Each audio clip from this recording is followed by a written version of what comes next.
ስለዚህ ያን ሂደት ለማደናቀፍ የማያደርገው ጥረት እኛ ቀድመን ማሰብ አለን። ተከታይ አይደለም ነው ቀድመን አስበን ተዘጋጅተን ይሄን ቢያደርግ ይሄን እናደርጋለን የሚለውን ነገር በዝርዝር ይዘን ነው ወደዛ ትግል ውስጥ መንገድ በዛ መጠን ነው እየተዘጋጀን ያለነውና ያለ ምክንያት አይደለም የምልህ።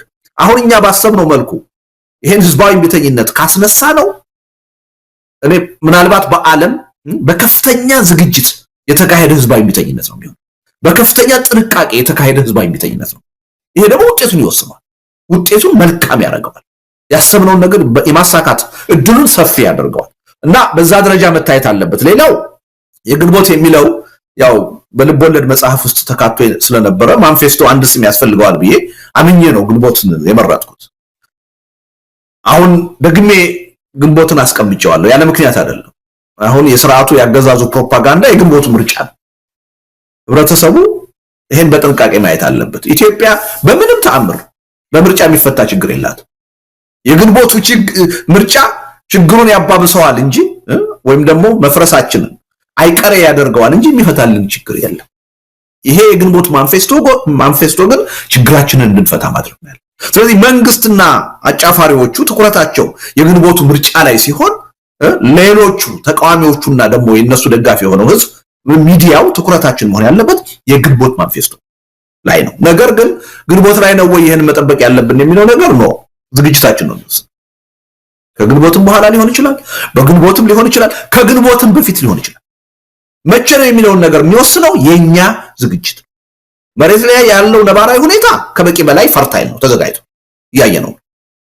ዋናው አሁን እነዛን 11 ቅድመ ሁኔታዎች የማሟላቱን ስራ መስራት ያለብን የፖለቲካ ኃይሎች፣ ሚዲያው፣ ሲቪክ ማህበራት እኛ ይሄን እስከሰራን ድረስ የግድ ወራትን መጠበቅ የለብን። በአጭር ጊዜም ሊጀመር ይችላል። ስለዚህ የግንቦትን ጉዳይ በዛ መልኩ ብናየው ጥሩ ነው ማለት ነው። ለት ምናልባት ለተመልካቾች እንደው የ11 ቅድመ ዝግጅት የሚለውን እንደው በተወሰነ አርስቱን ለማንበብ ለግንዛቤ እንዲረዳቸው ነው። የመጀመሪያው የጋራ አደጋን በጋራ መታገል ነው። ሁለተኛው በስልቱ አዋጭነት ላይ መተማመንን መፍጠር ነው። ሶስተኛው ባለድርሻ አካላትን አስቀድሞ በብቃት ማስተባበር ነው። አራተኛው በጠራ ስልትና እቅድ መመራት ነው። አምስተኛው ትግሉ ለላቀ ውጤት የሚበቃ መሆኑን አስቀድሞ ማመንና ማሳመን ነው። ስድስተኛው ለአገዛዙ አካላት አማራጭ እድልን አለመንፈግ የሚል ነው። ሰባተኛ የተጠያቂነት ስጋት እንቅፋት እንዳይሆን ማድረግ ነው። ስምንተኛ በራስ ፍቃድ ከሰላማዊነት መንገድ አለማፈግፈግ ማለት ነው። እንዲሁ ዘጠነኛ ሳያሸንፉ ማል ላይ አለመቆምን ማረጋገጥ ነው። አስረኛ የማይነጥፍ አመራርን መፍጠር ነው። 11ኛ በቂ የተሳታፊነትን መጠን መፍጠር የሚል ነው። እነዚህ 11 ቅድመ ሁኔታዎች ናቸው። እውነት ለመናገር ልደቱ እንዳልከም አብዛኞቹ የታለፉና የተካሄዱ ናቸው። ትንሽ የሚቀሩ አሉ። እነሱን አስተባብሮ ወደ እርምጃ መግባት ነው የሚቀረው። እንግዲህ እናንተ ዝግጅት ምን ላይ ነው፣ መቼን ጠብቅ የሚለው እንዳለው ነው። በቀነ ቀጠሮ ይሄ ቀን ነው ብላችሁ እንደማትገልጹ እናውቃለን። ግን መሬት ላይ እየተሰራ እንዳለ ብዙ ነገሮች ተመቻችቶ እንዳለ የቀረው ትንሽ የማስተባበርና የመናበብ ነገር ካልሆነ በስተቀር አብዛኛው ነገር ያበቃ የተጠናቀቀ እንደሆነ እንገምታለን። እንደው ልደቱ ጽሁፍ ላይ ቅር ያለኝ ማለት አልችልም። ምናልባት በተረዳሁት መጠን ነው ጽሁፍን። አብይ አህመድ ይታወቃል። እውነት አብይ አህመድን መስበር፣ ማሸነፍ፣ በኃይል ማስወገድ ካልሆነ በስተቀር አብይ አህመድን ወደ ሽግግር መንግስት እንዲመጣ በየትኛውም ጫና ማድረግ እንደው ከውጤትም አንፃር ምን ያህል ኢትዮጵያን ያስኬዳታል? ከሚሊዮን በላይ ንጹሃን ደም እጁ ላይ ያለበትን ሰው ለፍትህ የሚፈለግ ሰው ነው። ዳንስ በፍትህ አደባባይ ቆሞ ቅጣቱን ማግኘት ያለበት ሰው ነው። ይህን ሰው ለሽግግር መንግስት እንዲሆን እጁን ጠምዝዞ እስከዛ ድረስ የህዝባዊ ቢተኝነት ይሄዳል የሚለው ነገር ከዛ አብይ አህመድ በእንደዚህ አይነት ጫና ወደ ሽግግር መንግስት ለመምጣት ፈቃደኛ ባይሆንስ ምንድነው? የኃይል እርምጃ ነው ወይስ ምንድነው? ብዙ ነገሮች በአብይ የመጀመሪያው አንድ ጽሁፍ ላይም እንደዚሁ የአብይ አህመድን መልካም ፍቃድ የሚፈልግ ሐሳብ አቅርበ ነበርና አብይ አህመድ እዚህ ውስጥ ምን ይሰራል? ምን ቤት ነው? እሱን ማወቅ ነው እኮ ካልጠፋ ካልተወገደ ካልተሰበረ በቀር ኢትዮጵያ ውስጥ በሱ በየትኛውም በጫናም በመልካም ፍቃዱ የሚመጣ ለውጥ ለኢትዮጵያ የሚጠቅም አይደለምና እዚህ ላይ ምናልባት እኔም በደንብ ካልተረዳው ተመልካቾችም ካልተረዱት እስቲ እንድታብራራልን እድሉን ልስጥ። ጥሩ ጥያቄ ነው። እኔ በጠቅላይ ሚኒስትሩ ተስፋ ከቆረጥኩ አመታት አልፈውኛል። መሳይ ታውቃለህ፣ ለመጀመሪያ ጊዜ አደባባይ ወጥቼ ጠቅላይ ሚኒስትር አብይ አህመድ ቁጥር 1 የኢትዮጵያ ህዝብ የብሔራዊ ደህንነት አደጋ ናቸው፣ ስጋት ናቸው ብዬ ከፈረጅኩ ቆይቻለሁ። አሁን እንደዚህ ካልኩት ሰው የምጠብቀው ተስፋ ሊኖር አይችልም። ግን ጽሁፉ ምንድነው የሚለው? በቃ መትረፍ የምንችለው መዳን የምንችለው በህዝባዊ ቢተኝነት ነው፣ በሽግግር መንግስት መቋቋም ነው። ሁሉን አቀፍ በሆነ ጦርነት ቆሞ ወደ ሰላማዊ ሁኔታ መሄድ የምንችለው ሁሉን አቀፍ የሆነ የሽግግር ሂደት ውስጥ ስንገባ ነው። ለዚህ ጥያቄ መልስ ለማግኘት ሁለት ነገሮች ያስፈልጋሉ። ወይ የጠቅላይ ሚኒስትሩ ፈቃደኝነት ያስፈልጋል፣ ለምን ሁሉን ነገር የተቆጣጠሩት እሳቸው ስለሆኑ ወሳኙ እሳቸው ስለሆኑ፣ ወይም ደግሞ በህዝባዊ ቢተኝነት ተገደው ከስልጣን መወገድ አለበት። እነዚህ ሁለት አማራጮች ከፊታችን አሉ። እዛው ጽሁፉ ምንድነው የሚለው? ቀጥሎ ላለፉት 7 ዓመታት ባህሪያቸውን እንዳየነው ግን ጠቅላይ ሚኒስትር አብይ አህመድ በህይወት እስካሉ በስልጣን እስካሉ ድረስ ይህን ጥያቄ ይቀበሉታል ተብሎ አይጠበቅም፣ አይቀበሉትም። ስለዚህ ወደዱም ጠሉም በህዝባዊ ቢተኝነት ነው ተገደው ይህን ጥያቄ እንዲቀበሉ መደረግ ያለበት የሚል። ስለዚህ እኔ እሳቸው ላይ ምንም ተስፋ የለኝም። እሳቸውን ማዕከል ያደረገ ትኩረት ያደረገ የትግል እንቅስቃሴ መካሄድ አለበት የሚል እምነት አለ። ምክንያቱም የፓርቲንም የመንግስትንም መዋቅር ተቆጣጥረው ጠልፈው ወስደው በአገር እና በህዝብ ህልውና ላይ አሁን በየቀኑ እየወሰኑ ያሉት እሳቸው ናቸው። ይሄ ሰውዬ በእጃቸው የሚሊዮን ህዝብ ደም ነው ያለው። አገሩ ኢትዮጵያ ሆኖ ነው እንጂ ዛሬ እሳቸው ቤተ መንግስት አልነበረም መኖር የነበረባቸው። ዛሬ እሳቸው እስር ቤት ነው መኖር የነበረባቸው፣ ችሎት ላይ ነው መቅረብ የነበረባቸው። ግን አገሩ ኢትዮጵያ ሆነና የአገር መሪ ሆነው ቀጥለዋል። ቅድም እንዳልኩ ወይ በፓርቲ ውሳኔ ወይ በመንግስት ውሳኔ ኢቭን በሙስና በጸረ ሙስና ኮሚሽን ክስ ዛሬ ፍርድ ቤት መቆም የነበረባቸው ሰው ናቸው። ወንጀለኛ ናቸው። ኢትዮጵያ ሆኖ ነው እሳቸው መሪ ሆነው የቀጠሉት እና ከዚህ ሰውዬ ምንም የምጠብቀው እንትን የለም። ግን ነገ ለምሳሌ ተነስተው በቃ እንደማያዋጣ አካሄዴ ገብቶኛል፣ ስለዚህ የምትሉትን ጥያቄ የህዝብ ጥያቄ ተቀብያለሁ፣ በአስቸኳይ ሁሉን አቀፍ የሆነ የሽግግር ሂደት መቋቋም አለበት፣ በአስቸኳይ ጀኒውን የሆነ ሐቀኛ የሆነ የተኩስ ማቆም ስምምነት መፈረም አለበት ብለው ቢቀበሉ ሰየው። ከዛ በኋላ ስለሰሩት ወንጀል በህግ ይጠየቃሉ። የሽግግር ጊዜ ፍትህ አለ። እንኳን እሳቸው እኛም ሁላችን የሰራነው ወንጀል ካለ ያ የሚታለፍ ነገር አይደለም። በሽግግር ፍትህ ዘመን ሁላችንም እንደሰራነው እንደ ጥፋታችን ይዳኛል። ግን ልቦና ቢሰጣቸው ይኖራቸዋል ያ ልቦና የሚል እምነት የለኝም። ቢሰጣቸው ራሳቸውንም የሚመሩትንም መሪ አገርና ህዝብንም የማዳን እድል በእጃቸዋል ይጠቀሙበታል የሚል እምነት የለኝም። ቢጠቀሙበት ነገ ተነስተው ይህን ጥያቄ ተቀብያለሁ ቢል ኦኬ ጥሩ የመፍትሄው አካል ሆነሃል። ለሰራኸው ወንጀል ግን በሽግግር ጊዜ ፍትህ ትዳኛለህ ነው ልንለው የምንችል። ነገር ግን በምንም ተአምር እኔ የደመደምኩትና እርግጠኛ ልሆን የሚችልበት ጉዳይ ይሄ ሰውዬ በስልጣን ላይ እስካሉ ድረስ በምንም ተአምር መፍትሄ የሚባል ነገር መቀበል ፍላጎት የላቸው። በቃ እስከ መጨረሻው ድረስ በኃይል በጉልበት ህዝብን አንበርክኬ እገዛለሁ ብለው የወሰኑ ሰው ናቸው። ራሳቸውን ዘላለማዊ ንጉስ ለማድረግ የወሰኑ ሰው ናቸው። ከ7 ዓመታቸው ጀምሮ እየዋሹ አይደለም ያን የተናገሩ። ይሄ ሰውዬ በስልጣን ላይ እስካሉ ድረስ ምንም የሚመጣ መፍትሄ የለም። ይሄ ሰውዬ ይሄን የህዝብ ጥያቄ መቀበል ያለባቸው ተገደው ያን ሊያስገድድ የሚችል ያን ውጤት ሊያመጣ የሚችል ህዝባዊ ቢተኝነት ነው የምንጠራው እንጂ ከሳቸው የምንጠብቀው መፍትሄ የለም። ግን ማሳየት አለብን። ሰው ናቸው፣ ህሊና አላቸው። ከፈለጉ ራሳቸውንም ቤተሰባቸውንም አገርና ህዝብንም ማትረፍ ከፈለጉ ትንሽ ቢሆን በታሪክ ቦታ እንዲኖራቸው ከፈለጉ ይሄን ህዝባዊ ጥያቄ ሰላማዊ ህዝባዊ ቢተኝነቱ ከመቀጣጠሉ በፊት ህዝብ ሌላ መስዋዕትነት ከመክፈሉ በፊት መቀበል አለባቸው። ይሄን ጥያቄውን ማቅረብ ከኛ የሚጠበቅ ነገር ግን በአንተ ግምት ይቀበሉታል ወይ ብትለኝ አይቀበሉትም። እንደዚህ አይነት ባህሪ የላቸው ምንም። ስለዚህ ይሄን ለይቶ ማየት ያስፈልጋልና ተስፋ እያደረኩ አይደለም፣ ግን ሁልጊዜም እድል መስጠት ያስፈልጋል። መጀመሪያ ታሳያቸዋለህ የመፍትሄውን አቅጣጫ። እሳቸው ካልተቀበሉ ለብልጽግና ፓርቲ ታሳየዋለህ። አንተም እንደ ተቋም እንደ ድርጅት መትረፍና የችግሩ የመፍትሄው አካል መሆን ከፈለክ እድሉ አለ መባል አለበት። እድሉን ካልተቀበልክ ግን እንደማንኛውም አምባገነን መንግስት ተጠራርገህ ትወገዳለህ።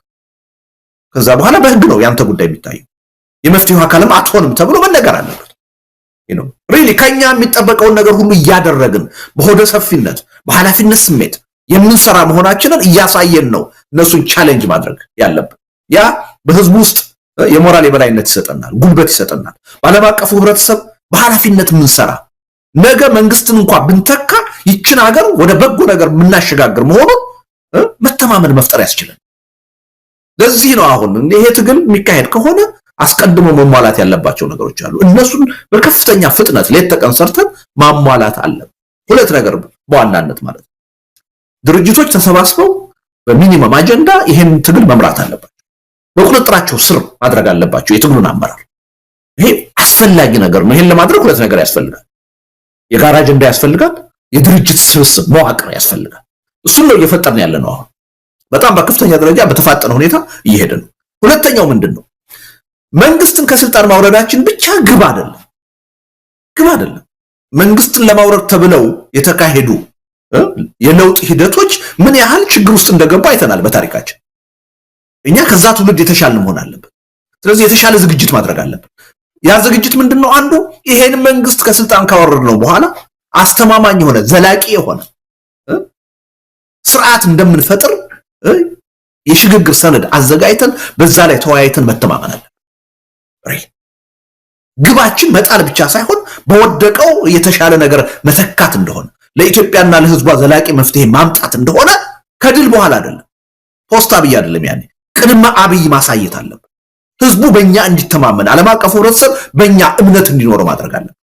ያን ዝግጅት እያደረግን ይሄን ካደረግን ምንም ጥርጥር የለም በጣም ባነሰ ጊዜ ባነሰ መስዋዕትነት አስተማማኝ ለሆነ ውጤት የሚያበቃ ህዝባዊ እምቢተኝነት ማድረግ እንችላለን። በነገር ላይ መሳይ ከዝግጅታችን መሃል ለዛ እንደ አንድ ተነሳሽነት መፍጠሪያ ሁለት ነገሮች ያስበናል። በቅርቡ በኢንተርኔት የትዕይንተ ህዝብ እንጠራለን። ባለፈው ያደረግነው ህዝቡን ሞራሉን ያነሳሳው በጣም በላቀ በሰፋ ሁኔታ ሚሊዮኖች በሚሳተፉበት ሁኔታ አንድ የበይነመረብ የተቃውሞ ትዕይንተ ህዝብ ለማዘጋጀት አሁን እየተነጋገርን ነው። አንድ ልክ ከሱ ማግስት ደግሞ በዋሽንግተን ዲሲ እና በለንደን ከተማ እስካሁን በታሪካችን ካደረግናቸው የተለየ የብሔር ማንነትን የሃይማኖት ማንነትን የተሻገረ የፖለቲካ ልዩነትን የተሻገረ ኢትዮጵያውያን ያን የነበረውን ነገረሙቅ ሰብረው ክፍፍል ሰብረው በአንድ ላይ ለአንድ አጀንዳ ወጥተው እንቅስቃሴ የሚያደርጉበት ሰላማዊ ሰልፍ መሬት ላይ ለመጥራት እየተዘጋጀ እና የአብሮነት ኢትዮጵያ ለ8 ድርጅቶች ደብዳቤ ጽፈናል። ይሄን ጉዳይ የጋራ ግብረ ኃይል አቋቁመን እኛ ብቻችን ከምንሰራው አብረን እንስራ ብለን ደብዳቤ ኦሬዲ ጽፈንላቸው በአደባባይም ጥያቄ አቀርበንላቸዋል። አሁን መልስ እየሰጡ ነው። ብዙዎቹ በጎ ፈቃደኞች ናቸው። ይሄን ጉዳይ የጋራ ጉዳያችን ነው፣ በጋራ አብረን እንስራው። እነዚህ ሁለት መድረኮች በከፍተኛ ደረጃ የህዝቡን ተነሳሽነት ይጨምሩታል። ምን ያህል በተደራጀ ሁኔታ በጋራ ነገሮችን ለመስራት እንደተዘጋጀን ህዝቡ ዓለም አቀፉን ህብረተሰብ እንዲያይ እናደርጋለን። አገዛዙን እዛው መጠን እናሸብረዋል፣ እናስደነግጠዋለን። እና ሪሊ እነዚህ ዝግጅቶችም እንዲሳኩ ሁላችንም ተባብረን መስራት አለብን የሚል እምነት አለኝ። ምክንያቱም እነዛ ዝግጅቶች ያለ ምክንያት አይደለም የታሰቡ፣ ለዛ መንደርደሪያ እንዲሆኑ ነው። የህብረተሰቡን ስሜት ትኩረት የዓለም አቀፉን ህብረተሰብ የበለጠ ለመሳብ የሚደረጉ እንቅስቃሴዎች ናቸው። እና እኛ ምንም መሳይ ደግሜ ደጋግሜ ይሄን ነገር የምናገረው እንቅልፍ የለንም፣ ሌሊት ከቀን ነው እየሰራን። አገዛዙ ይሄን መረዳት አለበት። ህብረተሰቡ ደግሞ ይሄን አውቆ የስነ ልቦና ዝግጅት ከወዲሁ ማድረግ አለበት። ቆሞ ተመልካች ሳይሆን ተሳታፊ መሆን አለበት። አንዱ ቅድመ ሁኔታ ምንድነው የሚለው መሳይ እዛ ላይ በቂ የህዝብ ተሳትፎ። በነገሩ ላይ እነዛ 11 ቅድመ ሁኔታዎች ዝም ብለው የተቀመጡ አይደለም። ከዓለም የህዝባዊ እምቢተኝነት ትግል የተወሰዱ ትምህርቶች ናቸው። ከጥናት የመነጩ ናቸው። እና አንዱ ቅድመ ሁኔታ ምንድነው? በቂ የህዝብ ተሳትፎ መኖር አለበት። በቂ ሲባል ኢትዮጵያ 130 ሚሊዮን ህዝብ ነው ያለው። 130ውም የህዝባዊ እምቢተኝነቱ ተሳታፊ ይሆናል ማለት አይደለም። በጣም ጠንካራ የሆኑ ዓለም አቀፍ ሪሰርቾች በዚህ ጉዳይ ላይ እየተሰሩ የሚያሳዩት አንድ ህዝባዊ እምቢተኝነት ውጤታማ እንዲሆን 3.5% ህዝብ ከተሳተፈ በቂ ነው ነው። 3.5 የበለጠ እርግጠኛ ለመሆን ግን 5% ህዝብ ከተሳተፈ ማንም ምድራዊ ኃይል ያን ህዝባዊ እንቅስቃሴ ሊያግደው አይችልም፣ ሊያስቆመው አይችልም። ስለዚህ 5% ነው የምንፈልገው። የግድ እንደው ሁሉም አርሶ አደሩ ሁሉ በየገጠሩ ያለው ይሳተፋል ማለት አይደል።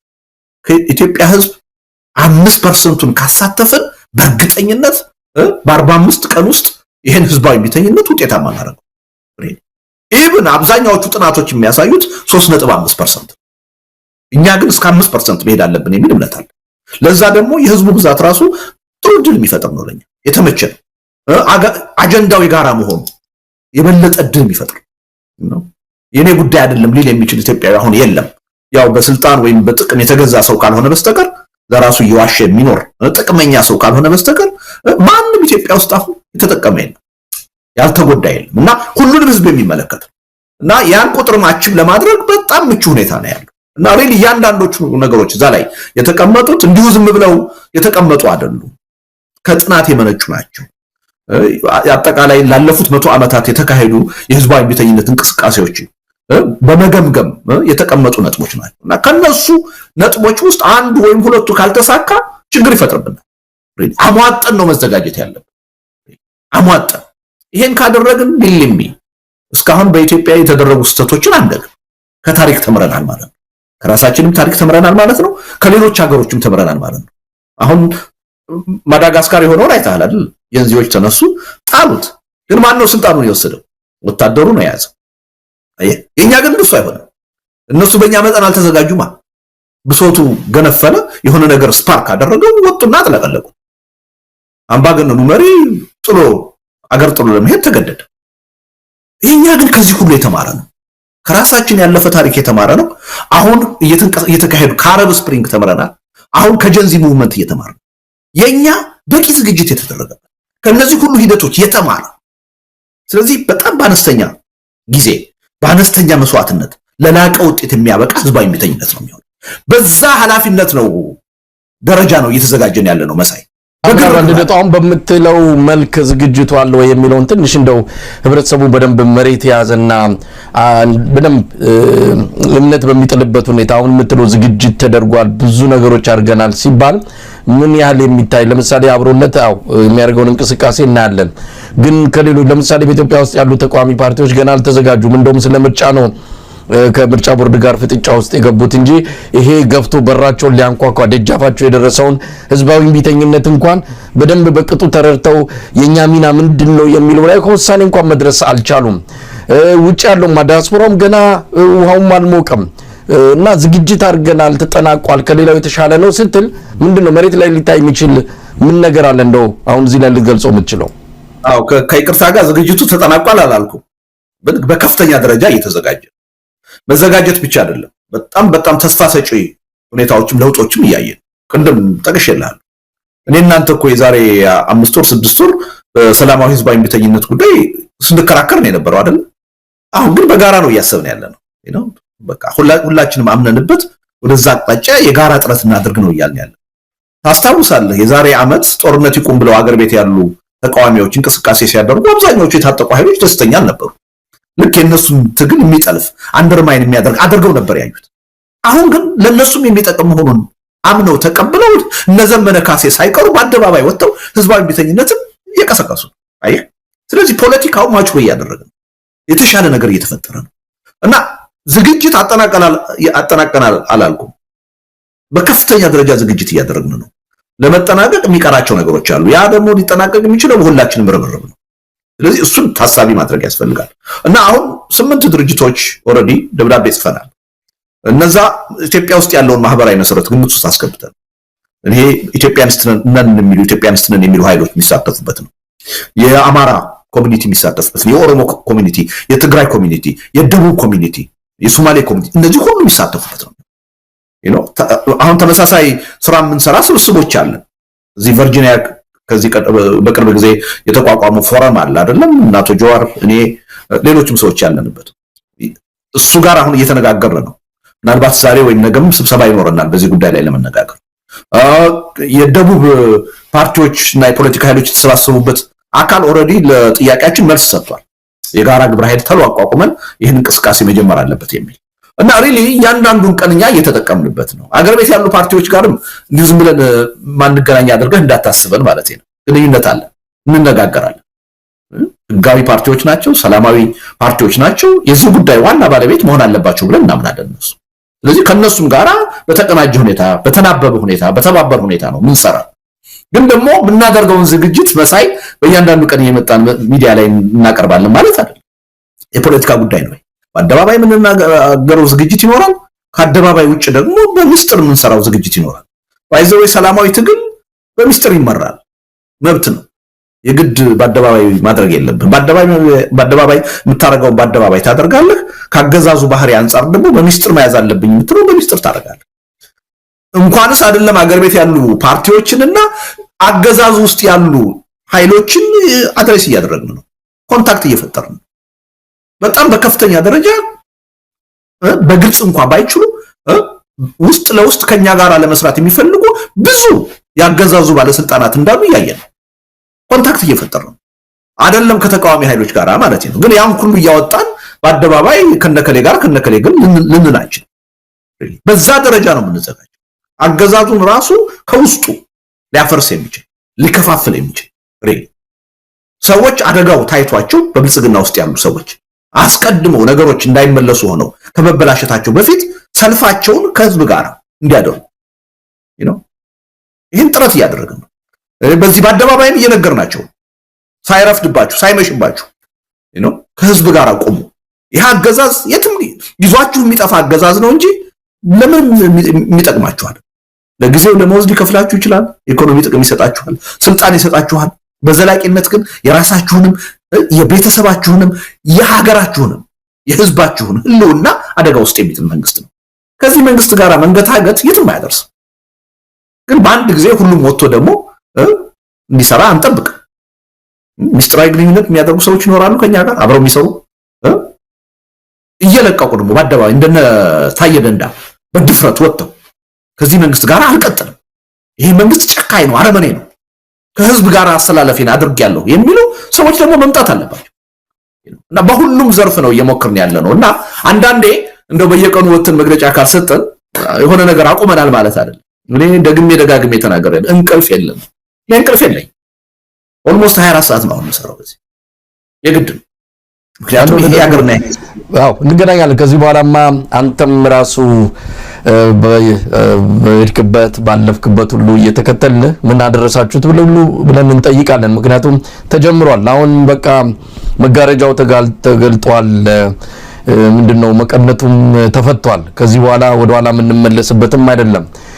እንደዚህ አይነት ሚዲያዎች እንደ አንከርም ሌሎች ሚዲያዎች ደግሞ ይሄ ትግል በደንብ ስር ይዞ ሄዶ ለውጥ እንዲያመጣ በሚዲያ በኩል ሚናችንን መጫወት አለብን። ሌላም ስራም የለንም። እናንተም እንቅልፍ እንደሌላችሁ እንደ ሚዲያ ባለሙያ እኛም እንቅልፍ አይኖረንም። ከዚህ በኋላ ተጀምሯል። ኢትዮጵያ ሕዝብ ወጥቷል። በቃ አይነ ጥላው ተገፏል። መጋረጃው ተገልጧል። ግን እንደው ልደቱ ከልምድም ከተለያዩ ነገሮች ተነስተ አሁን ተጀምሯል። አሁን እንግዲህ አንዳንድ ቦታ ማዳከም አንዳንድ ቦታ ማዳፈን ስርዓቱ ደንግጧል። ምን እየተቅበዘበዘ ነው ያለውና እንደው ምን ምክር ታስተላልፍላችኋል? ተስፋ እንዳይቆርጡ የፖሊስ ዱላ አይተው የአገዛዙን ጥይት ጩኸትና መግደልና ማፈን ማሰርን አይተው ከጀመሩት ትግል ወደኋላ እንዳይሉ እዚህም እዛም ደግሞ ነገ እኛ ብንነሳ እንዲገጥመናል ብለው ምን እንዳይፈሩ በዚህ አጋጣሚ ለኢትዮጵያ ሕዝብ ምክንያቱም ያልተነካ የህብረተሰብ ክፍል የለም። ሁሉም በሩ ተንኳክቷል። ሌላው ቀርቶ ወታደሩ ክፍልም መሳሪያ የታጠቀውም ከህዝቡ ባልተናነሰ ጥያቄ አለው። እንደሰማነው ከሆነ ምስራቅ ሐረርጌ ውስጥ እኮ ፖሊሶች ናቸው ጥያቄ ያቀረቡት። የጸጥታው መዋቅር እኮ ነው ጥያቄ ያቀረበው። ራበን ያለው የጸጥታው መዋቅር ነው። ፓርላማውም ራሱ ኮርቦናል እያለ ነው። ስለዚህ ምን መደረግ አለበት? እንደው ባጭሩ በቀጣይ በብዙ ነገሮች እንመጣለን። አብዛኛውን የሚዲያ ስርጭታችንንም ከዚሁ ከህዝባዊ ትግሉ ጋር በተያያዘ ነው እንግዲህ እንደው ትኩረት ሰጥተን የምናከናውነውና እንደው እንደመነሻ አሁን የተጀመረው ትግል ወደ ኋላ እንዳፈገፍግ እንደ መልእክትም የሚሆን ነገር ካለ በሱ ጥያቄ ነው ዝግጅታችን የምናበቃው። ጥሩ ነው። ለመዝጊያ ጥሩ ነው ያነሳው። እኔ መጀመሪያ የህዝቡን መተባበር የህዝቡን የትግሉ ተሳታፊ መሆን እና ውጤታማ መሆን መጀመሪያ የሚወስነው የፖለቲካ ኃይሎቹ፣ የሚዲያው፣ የሲቪክ ማህበራቱ ትብብር ነው። መጀመሪያ እሱ ነው። ብዙ ጊዜ ህዝቡ ያዳምጣል መሳይ። ህዝቡ ችግር ውስጥ የሚገባው እኛ የተከፋፈለ አመለካከት ስንይዝ አይ አሁን ሰላማዊ ትግልን ወይም ህዝባዊ እምቢተኝነትን በሚመለከት እኔና አንተ እኔና ጀዋር እኔና አቶ ገዱ እኔና የሆነ ሰው በትግሉ እንቅስቃሴ ውስጥ ያለ የተከፋፈለ አመለካከት ካለን የህዝቡ አመለካከት የተከፋፈለ ነው፣ በሙሉ ልብ ተሳታፊ አይሆንም። ስለዚህ የመጀመሪያው የፖለቲካ ኃይሉ ሲቪክ ማህበራቱ መገናኛ ብዙሃን ኢቭን አሁን በሶሻል ሚዲያ አክቲቭሊ እንቅስቃሴ የሚያደርጉ ኃይሎች አክቲቪስቶች አንድ አይነት አመለካከት ወደ ህዝቡ ማድረስ አለበት። ህዝባዊ እምቢተኝነት ይቻላል ያዋጣል የሚለውን ስነ ልቦና መፍጠር አለብን። ራስ መተማመን መፍጠር አለብን። ይሄን ካደረግን ህዝቡ ያዳምጣል። መሳይ ስንከፋፈል ግን የማንኛችን ሐሳብ ነው ትክክል የሚለውን ለማወቅ ለመገንዘብ ይቸገራል። አንዳንዴም ሲመርጥ የተሳሳተውን መንገድ ሊመርጥ ይችላል ህብረተሰብ። አንድ ላይ ግን ካወራን አንድ ላይ ግን ይሄን አስተሳሰብ ካራመድን ቢልሚ ምንም ጥርጥር የለኝም በህዝቡ ነው ህዝቡ ይቀበላል ምንም ጥርጥር የለውም። እና ዋናው ነገር በዚህ ደረጃ እኛ የፖለቲካ ኤሊቱ መዘጋጀት አለብን። በፍጥነት የተዘጋጀን ነው፣ ግን በፍጥነት በበለጠ ስፋት መዘጋጀት ይኖርብናል። ህብረተሰቡ በፍርሃት ምንም የሚለወጥ ነገር የለም ኢትዮጵያ ውስጥ። አሁን በዝምታ የሆኑ ኃይሎች ለውጥ እንዲያመጡ በመጠበቅ የሚለወጥ ነገር የለም። ይህ አገዛዝ ለአንድ ቀን በስልጣን ላይ ባደረ ቁጥር የኢትዮጵያ ህዝብ የእርስ በርስ መገዳደል፣ የኢትዮጵያ ሀገረ መንግስት መፍረስ አይቀሬ የሆነ ነው የሚመጣው፣ የበለጠ እየቀረበ ነው የሚመጣው። በዚህ መንግስት ምንም ተስፋ ልናደርግ የሚገባን ነገር መኖር የለበትም። ተስፋችን መሟጠጥ አለበት። በቃ ይሄ መንግስት ከዚህ በኋላ ሊፈታልን የሚችል ችግር የለም።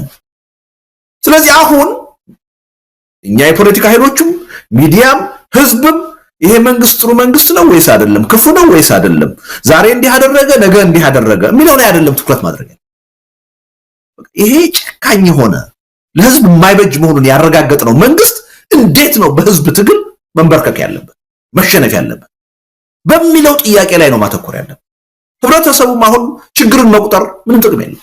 ቤት ክራይ ተወደደብኝ፣ ነዳጅ ተወደደብኝ፣ ከስራ ተባረርኩ፣ እንዲኮንኩ የሚለው ብሶት አይደለም አሁን መስማት ምን ፈልገው። እሱ ከበቂ በላይ ተነግሯል። ይሄ መንግስት እስካለ ድረስ እንኳንስ አይደለም ቀርቶ የኑሮ ውድነት የስራ ዋስትና የምናምን እንደ ሀገርና እንደ ህዝብ መቀጠል አንችልም። ከፊታችን የሚጠብቀን መፈራረስ ነው፣ እየተላለቁ መፈራረስ። ስለዚህ እያንዳንዱ ህብረተሰብ ይሄን ተገንዝቦ የትግሉ አካል መሆናል። እኔ እዚህ ትግል ውስጥ ተሳትፎ ካላደረኩ የራሴን ድርሻ ካልተወጣው ለውጥ ሊመጣ አይችልም። መሳይ ልደቱ የሆነ አካል ለውጥ ያመጣልኛል ከሚል ጠባቂነት መውጣት አለብኝ።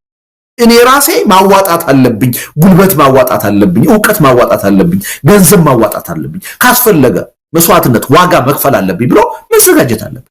አገርና ህዝብ የሚቀጥለው እንዲህ አይነት ተነሳሽነት ሲኖር ነው፣ እንዲህ አይነት ቁርጠኝነት ሲኖር ነው። ትግሉ የጋራ ነው ብሎ ከማመን ነው አገርና ህዝብ ሊቀጥል የሚችለው። ስለዚህ እኔ ህብረተሰቡ በዚህ ደረጃ የስነ ልቦና ዝግጅት ያስፈልጋል። ያዳምጠን፣ እኔ እንዲያዳምጠን እንፈልጋለሁ። እርግጥ ነው የኢትዮጵያ ህዝብ ሲከዳ የኖረ ህዝብ ነው። ብዙ ኪሳራ ሲደርስበት የኖረ ህዝብ ነው። በለውጥ ምክንያት ሊጠራጠር ይችላል፣ ሊሰጋ ይችላል። ይህን ስጋትና ጥርጣሬ እንዲገፍ ማድረግ ደግሞ ከኛ የሚጠበቅ ነገሮችን በበሰለ ሁኔታ በኃላፊነት ስሜት በመስራት ማሳየት አለብን። ጉዳዩን ከስልጣን ከቡድን ጥቅም በላይ የሀገርና የህዝብ ጉዳይ አድርገን እየሰራንበት መሆኑን በተጨባጭ ማሳየት አለብን። ይሄን እስካሳየን ድረስ ግን ህዝቡ ከአጉል ጥርጣሬ መውጣት አለበት፣ ሊያምነን ይገባል፣ በኔፍት ኦፍ ዘ ዳውት ሊሰጠን ይገባል እና ሊከታተለን ይገባል። በዛ ደረጃ ነው ለውጥ ሊመጣ የሚችለው እና ይሄ አጉል ጥርጣሬ ውስጥ አሁን ከዚህ በኋላ መግባት፣ ፍርሃት ውስጥ መግባት፣ አይ እኔ ቤቴ ተቀምጬ ሌሎች ታግለው ለውጥ ያመጡልኛል ብሎ መጠበቅ የትም አያደርስም። ኢትዮጵያውያን እዚህ ደረጃ ላይ ነው የደረስነው። አክት ካላደረግነው፣ ካልተንቀሳቀስን እንደ ህዝብም እንደ ሀገርም መኖር አንችልም። እጅግ ዘግናኝ የሆነ ሱዳን ካየነው፣ የመን ካየነው፣ ሊቢያ ካየነው፣ ሶሪያ ካየነው በላይ ነው ኢትዮጵያ ውስጥ ችግር እየመጣ ያለው። አገሪቱ ወደፊት ቢመጣ አደጋ አይደለም፣ በመፍረስ ሂደት ነው ያለችው። ፌልድ ስቴት ነች። አሁን የቀረው ኮላፕስ የማድረግ ጉዳይ። ኮላፕስ ካደረገ በኋላ ፓስፖርት ቢኖርህ፣ የታደሰ ፓስፖርት፣ ቪዛ ቢኖርህ፣ ሚሊዮን ዶላር ቢኖርህ ምንም ትርጉም የለው፣ ዋጋ የለው። በዛ ደረጃ ነው ኢትዮጵያ ውስጥ አደጋ እየመጣ ያለው እና ይሄን ሁሉም ህብረተሰብ ተገንዝቦ ይሄ አይነት የታሪክ ጥፋት ላይ ይደርሳል። ሜክ ኦር ብሬክ ነው ከዚህ በኋላ እስካሁን በነበረው ሁኔታ መቀጠል አንችልም።